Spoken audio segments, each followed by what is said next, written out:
Hi, this is Randy Finney with Right Side of the Chart, and this is an early session update for Wednesday, October 28th, 2020. I did get some charts out to you this morning with my thoughts, and I want to go over the charts, and I like these videos because I can convey my thoughts and speak of the the differences of near term, intermediate term. I post levels where a bounce is likely or reversal. I talk about swing traders, active traders, two different things. An active trader will, game bounces depending on how active you are. 1%, 2%, 3%, get in, get out. There's been a lot of that. Where swing traders look at the bigger picture. So let me just kind of recap what's happened recently. There's a big trading range that we broke out of right here. And at the time before it happened, when we were in the range, I said that next solid break above or below would likely determine the next tradable trend. That was a tradable trend to the tune of about 7% or so right there. And the breakout then since failed, which is bearish. We had a trade. There was a trade to be made for sure. Up here we got ahead of ourselves, said pull back, targeting the top of the range. We did. We hit that. And then finally the other day we fell back into the range, and that was a sell signal. It was impulsive, as I said. We didn't just limp in the range. It wasn't an intra-period pierce like that. When an intra-period means this is a 60-minute candle, so you can have these intra-period pops, and then you close back on there. So that's what you call an impulsive, a clear, solid breakdown. And again, so as I said yesterday, that shifts it not just to an active trader. An active trader had an opportunity when we bounced and we came back up to the top of the resistance zone, as did a swing trader, because I said the other day when this happened, day before yesterday, that changes and is actually bearish now, more intermediate term, where swing traders can step in and take a position if they're so inclined, for shorts. And there was your objective short entry on that pushback. Multiple opportunities yesterday. It was not just the top of the trading range, which is a big level in my opinion, but also the top of a very well-defined a very well-defined downtrend line, which forms this price channel. Okay, so that's that, and the drop so far from high to low, you can see was about 3.5%. So congrats to those that did short there. Now, what do you do if you're an active trader? I can tell you what I did is, active trader reverse. That was my minimum target. It's a very well-defined target. I favor a bounce off that level. We're still there now. I got that post out a little while ago. We've been trading on it. But again, I figure the odds for reaction are pretty good. I don't see any market moving news today. Yeah, COVID infections are tapering up. What's new? Up, down. People have kind of become immune to that, I think. And I did, excuse me, and I did all along I was expecting some sell-offs leading up to elections. Now we're getting really close. Elections are, next week, so we're very close to that. Okay, and to recap. So if you were a swing trader and you did short, or if you are, that you had a pretty objective entry, and you can keep your stops above there, and you don't have to worry about the zigs and zags. As an active trader, I posted, I favor a bounce off this level. I think a good minimum target would be that gap. Now, a lot of eyes are going to be on that gap. So if you just want to get a couple percent, let's see what it would be. If we grab, let me turn off the lines, to the gap from where we just hit, that's about a 2% bounce. I can tell you there's going to be a lot of eyes on that gap, and when there's too many eyes on a level, what tends to happen is you either blow past it or you reverse a little shy of it. So, an active trader, I wouldn't hold out for the exact gap, which is, I'm talking the bottom of, the gap, which is where we opened today, or today's high. That's 278.64. You'd want to step in a little bit before that. Again, that's just an active trader, and that's the gap right there. Now, the bigger picture is we're in this price channel, and it's simple stuff. You just recognize a price channel, long at the bottom of the channel, ride it up to the top of the channel, sell your longs, and go short, wash, rinse, repeat. Pretty simple stuff, right? Until it works, and it works until it doesn't. It's kind of a yogiism. It's gonna, as long as you're in the channel, that's the MO. There's also usually the midpoint of the channel that comes into play as well. I'm making a mess here with these lines, but midpoint of the channel would also come in around that gap. The midpoint of the channel often acts as support and resistance, so that's another reason for an active trader to step in there. That would also coincide with just slightly above today's gap. So again, that's my minimum bounce target, just below, slightly below today's high. And if this channel continues and you take out the midpoint, well, then you go to the top of the gap. So that would be my uppermost bounce target. Let me tell you my preference. My preference is shy of the midpoint of the gap, not to ride it all the way to the top. Why? We've had quite a bit of technical damage. Covered the semis lately, including yesterday. They continue to get pounded, and I'm seeing more breakdowns. So the more stocks that break down. In fact, let's go over some of the market-leading stocks. And before I do, let me just go to NQ, because I always like to include this for the futures traders. On NQ. We have that 11,228 level. It's been here for a long time on my chart. It was a pretty big level. You can see all these reactions back here during the correction. Reaction high, we broke above it, bullish, back tested it successfully, and we have numerous reactions on that level. It's more of a support zone from about 11,228 down to about 11,667 or so right there, and we're pretty much in the middle. We had a slight momentum fuel overshoot. If you're new to the site, I call momentum fueled overshoot when you have a lot of downward or upward velocity on a stock, on a strong rally or a strong correction. It is actually to be expected, more than common, more often than not. If I'm targeting a level, let's say 1128, I would almost expect that security to overshoot the level because of that momentum. And I use the analogy of pitcher throwing a 96-mile-an-hour fastball. It's going to hit the catcher's glove. It's not going to stop right there. If you zoom in, high speed camera, you're going to see that catcher's glove snap back a little and then come back forward again to the level. So that's what a momentum fueled overshoot. When you have a lot of velocity, you tend to overshoot it briefly and come back in. So I say that over the years I've learned, don't think that, oh well, 1128 broke and now we're going down to the next level. It's possible, but more often than not, again, you get those momentum fueled overshoots, and I'm fine with that. And that's probably what happened on the Qs today. Let me look at that. My actual number was 273.82. Yeah, and look at that. We hit a low of 273.33 and on that candle, and a low of 273.37. Close enough for government work. When you zoom back, that's pretty much it. And both candles closed back above that support level, which further helps to validate, and we're getting a reaction. Now, whether we turn around and plunge and go down to the bottom of the zone, we've had a reaction. I define a reaction as a pause or consolidation. So when you have a trend, whether it's up or down, this is a downward trend, a sharp one, and you hit that level and all of a sudden you stop, that's a consolidation. So a consolidation or a reaction can be a pause on that level followed by another breakdown, or it can be a bounce, or a little both. And so far we're holding that level, which says, hey, that's where the buyers would step in, and I would have put, and I did, obviously very good odds, just such a beautiful level, so many reactions there, and so I reversed pretty heavy on that.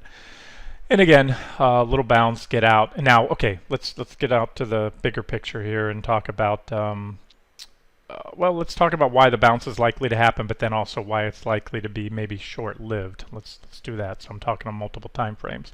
Just going to look at some of the big fangs. Apple.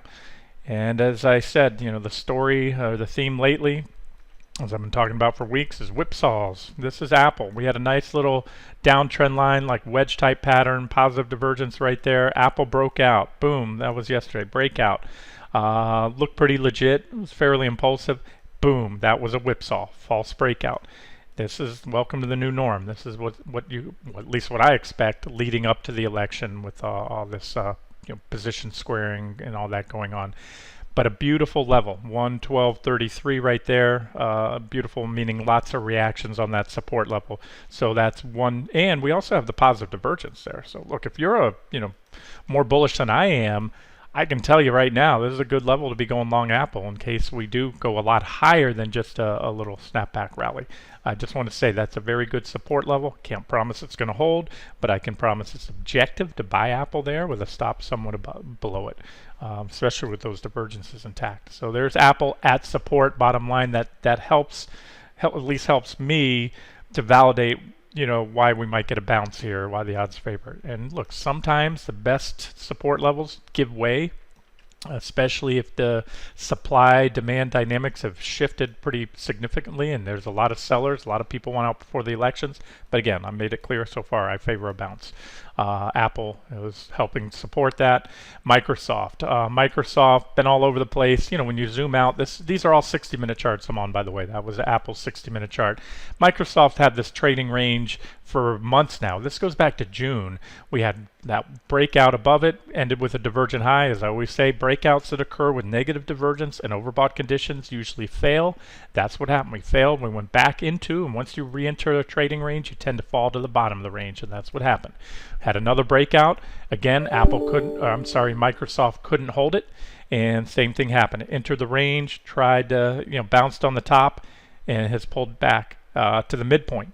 As I say, most trading ranges, I can put a line on the midpoint. It's not always exactly in the middle, so I'll go roughly in the middle, and then I'll look for the most number of reactions. I shared this one recently. 205 is the level, and boom, Microsoft is there. Why is that a level? Well, other than being around the midpoint of the range, I see a lot of reactions on that level. So again, this is reason number 2 to support the case for a bounce in QQQ. Well, reason 3 if you look at QQQ. But Apple at support, Microsoft at support. Overall, again, not bullish longer term or intermediate. The fact that it keeps failing, it's failed 2 breakouts to get above this range, and we're back into it. So what happens is you hit the midpoint, you usually get a reaction, but ultimately you're going to, once you enter the range from above, you're going to see the bottom of that range again. So this would be, the next downside target for Microsoft. I'll give you that number. I have a line there. Well, no, let me put one up. The bottom of that range is about 196.65, but again, probably bounce first, and we could bounce for a week, 2 weeks, could bounce for a couple hours, or maybe not bounce. Again, look for the solid break below 205, whether it comes today, next week, 3 weeks from now. If you get that, that opens the door to not 196.65. Unless that happens, as I like to say, support is support. Unless broken. So that's it. Microsoft at support, Apple at support, QQQ at support. Let's see, Amazon. Whippy, had, as I said, one of the better looking bullish setups of the FAAMGs the other day. Nice, clean, bullish falling wedge pattern, confirmed with positive divergence right there. Just like you had positive divergence right here and a nice clean downtrend line, breakout backtest, and that led to that big rally there. So we had it. It was impulsive. We pulled back, but we came right back to where we broke out. So it didn't ruin the breakout. It's not ideal action. And then we set up this uptrend line I highlighted the other day, and look, we pulled back to that trend line again. So the case can be made for a long here on Amazon, and it can also be made for a longer term swing trader, to step in and buy, because that was a breakout of bullish falling wedge. Not my thing. I don't plan to hold. I'm not on Amazon. I'm just trading the NQs. It's a lot easier. One security, and you're trading really those 5 big market leading stocks: Amazon, Apple, Microsoft, Facebook, Alphabet, because they're all concentrated, and they're going to typically move together. But the fact that the Qs have fallen back into the trading range, and they did so impulsively, and of course today, after yesterday's close, they were rejected on the top of that range, trying to recover back above it. That doesn't help the intermediate term case. But there it is. I want to lay it out, because if you are bullish, that's it. You've had multiple opportunities. You could have bought Amazon on the breakout. You could buy it on pullbacks to this uptrend line, and maybe this near-term uptrend, since right here, continues. And let's look at another one. But again, Amazon at support. Facebook, one of the more bearish on the 60-minute charts. You had negative divergence right here. You had an uptrend line. You broke it, back tested, and moving lower. However, boom, same level I had, that trend line. Nice, clean uptrend line, multiple reactions. Facebook has pulled back to that level. So there's 1, 2, 3, 4 now. 4 of the largest components of the top NASDAQ 100, all at support. And that tells me, as an active trader at least, cover shorts, go long for a bounce. If all these levels get taken out and we don't hit my bounce targets, then I stop out for a small loss and decide if I want to get back short again. GOOG, Alphabet. Let's see if this loads. Should have some levels on it. There it goes. Yeah, yeah, I don't have a line there, but I'm going to put one. We have a big old gap right here, and there's the bottom of that gap. So this is it, just to make clear, if you can see it, that's the gap. Well, that should be a box tool. There's a gap. Enter the gap about halfway. Again, we're right at the top of the gap now. There's the bottom of the gap. So this is gap support right here. And again, this was one of the more bearish charts. You had a rising wedge type pattern, triangle pattern there, negative divergence, and so far it's playing out. Look at that, beautiful, oh, beautiful bear flag. I think I might have highlighted that in one of the last videos. I'm not sure when I covered this one last, but look at that, impulsive move down. Look up bear flag continuation pattern. You'll find plenty of hits. Stockcharts.com has great descriptions in their chart school. But an impulsive move down, you call that the flagpole, followed by a level of consolidation that takes the form of a flag, followed by another impulsive move down. And nothing's more impulsive than the gap. The first half of this move was a gap, and we continued down. And we pretty much hit the measured target. The measured target for a bear flag continuation pattern is the length of the flagpole added to the top of the flag. So we've slightly exceeded that measured target. It doesn't mean it can't go down anymore. It just means, hey, if you played it, you took this short right here, or you added to your short or took a new short on the breakdown of the flag. Well, as an active trader, that's where you cover, take your profits, take your money and run. That's it. So I just went through all the top 5 holdings, what I call the FAAMG stocks, and they are all at support. No guarantees will bounce, but trading is all about probabilities, and I take, put the odds in my favor, and that's what my favor is a bounce here. Tesla, I'll just cover it. It's kind of flirting on this 407.72-ish support. You can see that's a support shelf recently. And NVIDIA, I'll get to the semis. Well, we'll do another update on the semis. You guys know my thoughts on the semis. Covered those yesterday. If nothing else, again, this is a red flag to the tech sector, to the market as a whole. The semis were starting to accelerate this downtrend. So where I think maybe a lot of traders were figuring on just a normal pullback, I think this is being picked up on more and more traders' radars now. Hey, what's going on with the semis? We're beginning to accelerate to the downside. And like anything, if the NASDAQ 100 bounces, we probably bounce here. Minor support, you have some reaction highs right about here. So same story, maybe a little snapback rally, but ultimately my minimum target on this daily chart for stocks is at 288, call it 289 right there. So this is kind of what I'm looking for. Now we could break. We don't bounce. That is a possibility. That is, I just want to point out the next target. Just like QQQ, I've spent so much time talking about where we might bounce to as an active trader. But as a swing trader, remember, we entered this zone. This is the trading zone, the correction zone. And we entered that. And as I often say, you recognize the trading range, look for a midpoint line. Around the midpoint, obviously you want to see the most number of reactions to help validate that line. But once you enter it, after a false breakout above it, you tend to go to the bottom. So to me, it's more of a matter of, do we do this and then that, or do we just go on down through here and catch? I think a lot of traders are already starting to be caught off guard. Bullishness has just been, there's all kinds of metrics. I've covered the put-call ratios extensively recently. One of my favorite, I think, most accurate indicators, much more accurate than the AAII Bull-to-Bear sentiment survey, because that's all rhetoric. I can sit there and tell. I could sign up to AAII, participate in those weekly surveys. I can tell you I'm outright bullish. But doesn't necessarily mean I'm going to buy any stocks or go long, or doesn't even mean that I am long. Again, maybe I have all intentions to buy a bunch of stocks, but I change my mind. But when the put-to-call ratio is a measure of put-to-call buying, so that's people putting their money where their mouth is, and as I highlighted recently, a lot of extremes on there. So what happens when you have extremes, sometimes in the market suddenly realizes, this is a rut row moment right here for the bulls. This fall back into the zone. So, you got to be open to the possibility that, we crack that level and we could crack it soon. And if so, we head down to the bottom of that zone. And, of course, if we go below there, then that's going to be even more bearish. and I think if we get down towards the bottom, that's going to be the most likely scenario. We're going to take away the potential divergences. Lots going to happen, and then of course I'm going to wrap the video up here in a second. Then I start talking about daily charts and weekly charts, and we still have weekly, bearish developments such as that PPO crossover I mentioned weeks ago right here. First bearish PPO crossover since this one that was a big COVID drop. Last ones were here and here. Those are a little whippy, but we got a correction, and then the big one here into the big drop into the fourth quarter of 2018. This is in play, and you can see the bulls. Well, not the bulls. Let's just forget about bull bears. Let's speak of that kind of metaphorically.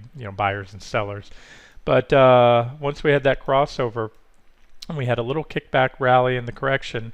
But you can see the PPO turn back down and it's heading lower. This is a momentum indicator, and this is QQQ, the tech sector. Right now, the momentum on this indicator is down, and so we have a sell signal that the same sell signal that got you short early, or helped confirm. We had technical breakdowns, trend lines, divergences on the smaller time frames, but again, the biggest drops that we've had in years were both telegraphed in advance by those bearish crossovers. So it's something that whether you're bullish or bearish, you need to recognize that for what it is. And then SPY, as I said, SPY hadn't made a bearish crossover until recently. Now look at this, boom. Now we have to close the week. This is a weekly chart. So unless we can turn around and rally back pretty soon and get this the blue line, the PPO line, back above the signal line, now you have that confirming bearish crossover on the S&P 500 as well. Last time we had that was right here, and what happened was this. That was the COVID drop into the March lows. Again, just like QQQ, you had a couple there, signaling those two smaller corrections, and before that you had a nice clean bearish crossover there. And again, don't underestimate, that was the fourth quarter 2018 drop, took the S&P 500 down over 20%. There it is, guys. All right, short-term and near-term stuff, hopefully something for everyone. Let me just pause the video, make sure that's everything I wanted to cover. Yeah, that's pretty much it. We're still at that level, so again, it's I cannot promise anything, but if you're looking to reverse, cover, take profits, we're still there. It's objective as it gets. I mean, this is a reaction. This is what I talked about. We hit that level earlier when I got that first post out to you earlier today, and that's the reaction right there. So we're not really bouncing off the level yet, but we're holding it. That support is holding, and once if and when the buyers can step in here and you probably pop above that high, that's probably where we'll start to run right there. We can take out this little consolidation area. A couple other things, and then I'll wrap it up. I did want to mention some of the other stocks. I had price alerts on. I mentioned in yesterday's video Best Buy, and that was actually from one of the gold members in Trade Room pointed out to me, and that one, here's your cracked yesterday, but nice solid breakdown today. We're right on the 50-day moving average, but there it is. There's your sell signal. And again, if the markets bounce, you'll probably get a little bit better entry, maybe a kickback to that 114.21-ish level, but that opens the door. That is a sell signal. It's pretty much confirmed. That's impulsive. And my minimum target, again, I laid those targets out yesterday, I believe, 103.12, cover a little bit above each of these. Those are the actual support levels. 95.51 and then 90.92 if things get really ugly. This right now is my preferred target, about 95.51. But I want to mention that triggered a sell signal. Qualcomm, covered that in the semis recently. Boom, breakdown. So here's the thing. A lot of, making a case for maybe a near-term bounce. But you also, when you step out to the bigger picture, you have some pretty good sell signals here. And therefore, a bounce might be limited. Well, once the short side traders or longs exit, you can look at it both ways. If I'm a bull and I'm trading Qualcomm, well, first of all, I'd be very cautious once you start seeing divergences. But some people don't see these things. Everybody uses different tools. But that is a sell signal. Any way you slice or dice it. The only way it gets negated is we get back above the trend line. So if we do rally hard today and we close on or even very close to it, or especially above that trend line, then it's just a whipsaw. What it's going to look like, I don't know if you can make it out back here, is you get a candle. This candle will change. This is a daily chart. So if we rally back up, you're going to have, and close above it, this fat part right now, which is a candle body, is going to become one of these skinny parts, which is a candlestick wick like this. And if we don't close solidly below that level, then there's no sell signal on this daily time frame. Right now there's a sell signal. I don't mean to sound confusing, but on a daily chart, if you want to increase the odds of it sticking, you want to see a solid red close below the trend line on the daily time frame. But it is a breakdown. I expect it to stick, and I just wanted to mention that. And this isn't the only one. There's quite a few stocks, other big, stocks that have been running up lately, breaking down, and therefore that's why I'm looking at maybe at best a slight bounce, if any, on the NASDAQ 100. And then as far as swing positions go, yeah, I wouldn't stick with those shorts for now. There's increasing evidence today, as well as the last few couple weeks with the semis and everything, increasing evidence to be short. More and more things breaking down. Everything I just covered on the QQQ weekly chart, SPY weekly chart, things like that. And then if we can get some downside traction, the more downside we get in QQQ and SPY, the more people are going to realize the momentum train has shifted and come off the tracks. These are, look for those high flying momentum stocks like Zoom. You want more bang for your buck. These are the ones that are going to drop, outperform the market on the way down. If and when we can get a little more downside and it becomes clear to everyone that, hey, the trend has changed, we're in correction mode again. Zoom at minimum, this is a minimum first target there, 457.43. From where we're at today, that's about another, that's about 13%. But I would put good odds that we fall to at least at 344.81. That'd be about a 34% drop. So, it's a crowd favorite. But really gotten ahead of itself. And again, and it's not the only one. There's quite a few. I covered a lot of momentum stocks in a video, I think it was last week. So I'm going to wrap it up here. All right, guys, we'll see what happens, and I'll of course put another update out there today, whether it's some static charts or another video. This has been Randy Finney with Right Side of the Chart. Hope you enjoyed it.